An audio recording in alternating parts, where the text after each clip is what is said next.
I want to start with just a few of the announcements that have come out of Washington to kind of prepare you for what is happening. So first and foremost, the federal government has opened back up again after nearly 6-week shutdown, or actually a little bit over a 6-week shutdown. We're back in business. So from a real estate perspective, we didn't see a whole lot of hangover from the shutdown. The only issue we were really seeing was FEMA and flood insurance. The VA and FHA programs were still running. They were just a little bit behind. It didn't cause too many hiccups for the real estate market. Where it did cause a hiccup is the military is a very large employer. There are a lot of buyers and sellers. There are a lot of owners.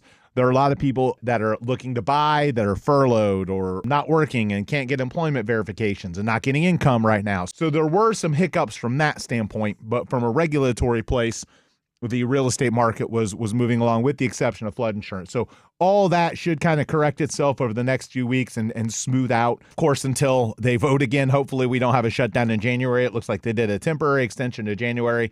So the hope and expectation is that we should see smoothing out of all the problems or delays, I guess you could say, the shutdown. The second thing that got announced this week was the potential for a 50-year mortgage. And it caused quite the controversy on social media. And I want to explain it from a few different perspectives because I think there's a lot of misconceptions and misunderstandings out there. First and foremost, until it gets announced, in terms of the terms and the rates and things, we don't really know what it's going to look like. We don't know if the federal government's going to try and work something to where the 50-year mortgage is at the same rate as a 30-year mortgage somehow. If they do some sort of deal with the banks or offer some sort of incentives, because in reality, a longer-term loan typically requires a higher rate. So if you had 30-year mortgages, and then you changed it to 50 and the 50 at a higher rate, the payment difference is pretty negligible. It was like $100 a month. And so are there people that could make a difference for? Yes, but pretty nominal in the grand scheme of things that I think it would be a nothing burger. I don't think very many people would opt for a 50-year mortgage over $100 a month. However, if the rates were comparable between a 30 and a 50, you could see more like a $300 difference in payment. That is enough to move the needle for some people. And here's what I mean. When I saw the comparisons online, a lot of people were saying things like, well, hey, they're going to pay, hundreds of thousands of dollars more in interest over the life of the mortgage. Well, the last time I checked, I don't know a single person that had a mortgage for 30 years. Okay. And paid it off over a 30-year period. I don't know a single one. I've never even seen it in my entire real estate career. One of two things happen. Either people refinance when rates drop or their income goes up and they want to pay off more, or they want to tap out cash and they change their rate. So then it's a new mortgage, right? Or they pay it off sooner than that, or they sell it. So this premise that over a 30-year period, they're going to pay so much more in interest is kind of irrelevant. So the average person is staying in a home, 7 to 10 years. The average person is also refinancing every few years. So the 50-year mortgage, if it ends up being a comparable rate to a 30-year mortgage, could be impactful in that it could get more people in for a few-year period until they eventually end up refinancing into a lower rate or maybe a 30-year mortgage or maybe even a 50-year mortgage. The point is that it's comparable to what you're seeing builders do, which is buying the rate down for 2 or 3 years. It's in essence getting the payment cheaper for a few years so that you can get into a house, because that $300 may make the difference between that person being able to buy or not being able to buy. And of course, I could do a whole show, and I did this with my team this week when I teach my team Wealth Building Wednesdays, and this week's chat was about cutting expenses.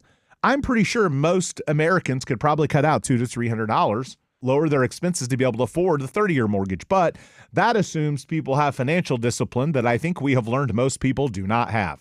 So 50-year mortgage could be impactful. A lot of it is going to depend on what rolls out. We'll actually bring on Melissa Rodriguez from Citywide Home Mortgage, our mortgage partner, citywidetampa.com. We'll get some commentary from her in next week's show just to kind of see what shakes out and what happens on that front over the next week or so. The other thing that's come out is portable mortgages. Now, this shouldn't be a completely unknown concept for people that own real estate here, because our counties and our state allow people to take their property taxes and make them portable. What they do is they basically say if you sell your home and then you go buy another, and you pay a certain property tax at your existing property and you move to a higher price property, the assessment of the prior property that you owned at the lower tax rate, you keep that and you only pay the tax on the difference. So you don't get double dinged when you move on taxes. So portability exists for homestead properties here. It's a similar concept, but not with property taxes. It's a concept with mortgages. Now, how they can get the banks to cooperate and how they can fund this and how it can work, I'm not sure. However, that is a concept that I think has a very strong runway. The 50-year mortgage, of course, could have some impact, but pretty minimal. The portability of an existing mortgage could have massive impact. And here's why. There are millions and millions of homeowners that are in homes that have 3% interest rates, and they're not going to move. Not because they don't want a new home, not because they don't want a newer, nicer, bigger, or smaller home, but because they know they're going to go out and they're going to give up their 3% mortgage to go get a 6% mortgage. The difference between the interest rates is the inhibitor of them going, it's resisting the market. It's keeping consumers from transacting. It's keeping homes from going on the market and buyers from buying what they want to buy. And it is slowing down transaction count. So the federal government is investigating ways to be able to take your existing mortgage with you and it attaches to the new property and then somehow finance the difference at a more prevailing rate. Then you would get more of a blended rate. Then you would get something that would make some sense. Now, I'm sure there's going to have to be some sort of creative solutions with title, with appraisals, with how to do that. It's not something that's going to happen overnight, but innovation doesn't happen without trying new things. Innovation doesn't happen without thinking outside the box. So there are some really outside the box things coming out of Washington for housing. And I think what it really boils down to is payments. People buy and sell real estate based on the payment schedule. They don't necessarily buy as much on price as you think, and the interest rate is what controls the payment. Well, Trump has done everything he can to try and move interest rates down, firing Fed governors, putting pressure on the Fed, all these things, and interest rates haven't moved to the extent that he would like. Now, we know that there's going to be a change in the Fed governorship next year and a strong likelihood that we would see some rate cuts by then. How fast and how much that can happen may not move the needle fast enough for President Trump to move the market like he would like. Whether or not you believe this is capitalism or free market by the government getting involved in these things is a completely different conversation. My job here isn't to argue policy. My job is just to simply explain what's happening and how it can impact the real estate market. I'm not taking a stance pro or con. I think there's good and bad to all of these things, but we know that it's payment driven because even with low interest rates, when we saw insurance and taxes rise here, there was a lot of resistance to that.